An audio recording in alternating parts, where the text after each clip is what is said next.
Hey there VCE students, my name's Andy, I'm a VCE Health and Human Development teacher. In this short video we're going to look at answering the 2019 VCE exam question number 11.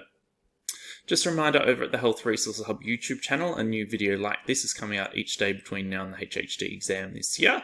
You can subscribe with the button in the bottom corner of the video there, and please let your HHD friends know to do so too. You can also sign up to the ACE HHD exam preparation sessions I'm running in the September break, coming up soon.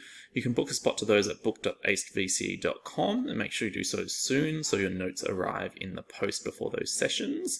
You can follow us on social media, you can see our links there and you'll get alerts to the new videos coming out each day. And you can email us at info@thehrh.net.au if you've got any suggestions for videos you'd like me to work on or any questions.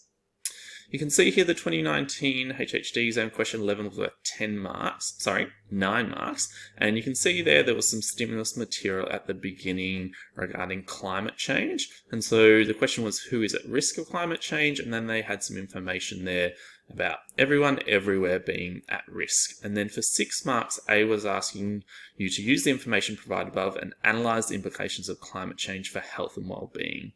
And so, as I've said in previous videos, where you see health and well-being mentioned in a question, obviously you have to link to the various dimensions of health and well-being. And for 6 marks, I'd be linking to 3 different dimensions of health and well-being and using some stimulus material related to climate change for each of those. So you can see here a very low amount of students was able to achieve 6 marks for this question in 2019. And the examiner's report mentions there that most students were able to make some links between the stimulus material and dimensions of health and well-being. However, you had to make specific links between the impacts of climate change, the stimulus material, and the dimensions of health and well-being. And so that was something that students often struggled with. You can see that I provide an example of a high scoring response here.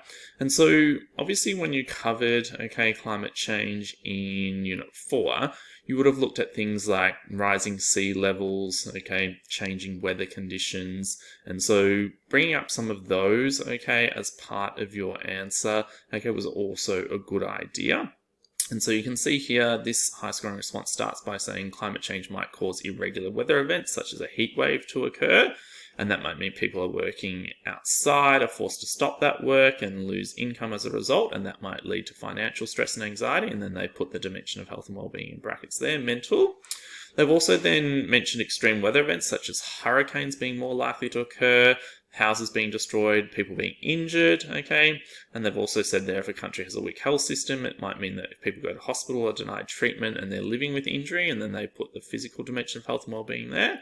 And then they've mentioned, that sea levels might rise, and that might mean people living in poverty and residing in slums are forced to leave their homes due to flooding, and that might mean they've got nowhere to go and they might lose their sense of belonging. So you can see here, even though they weren't mentioned in the stimulus material, those impacts of climate change that we would have learnt, in Unit 4 were incorporated into this answer. And so remember that you can bring in, that information that you've learnt, regarding those global trends in a question like this. B was then asking you to outline and justify one example of social action that could be taken to address climate change. So social action is the last key knowledge point of Unit 4. This was worth 3 marks, and once again a low number of students were able to achieve full marks. And so it says there in the examiner's report, many students were able to identify an example of a social action, but they couldn't justify it in relation to how it might be effective in addressing climate change. So you can see there they mentioned it had to link to addressing, not the impacts of climate change.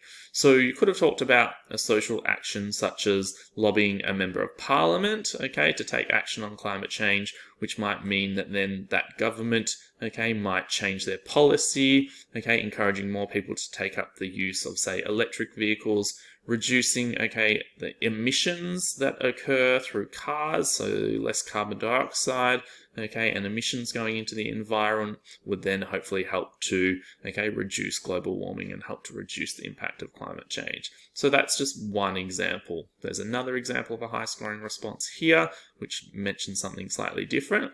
And then there were other examples of social actions mentioned below there, which you can have a look at. I would take note of these other examples and maybe include some in your notes, and then think about how you could be asked potentially in your SAC of the exam what are examples of social actions that could address a range of issues? Okay, so any of the global trends you've learnt in Unit 4, any of the, SDGs that you've learnt in Unit 4, you could be asked about all of those and how social actions might contribute to addressing or achieving those. So that's something to think about in the lead up to your second exam. Okay, hopefully you found that video useful. A reminder, Health 3 Sub YouTube channel, the ACE HHD exam preparation sessions, our social media links, and our email. Thanks so much.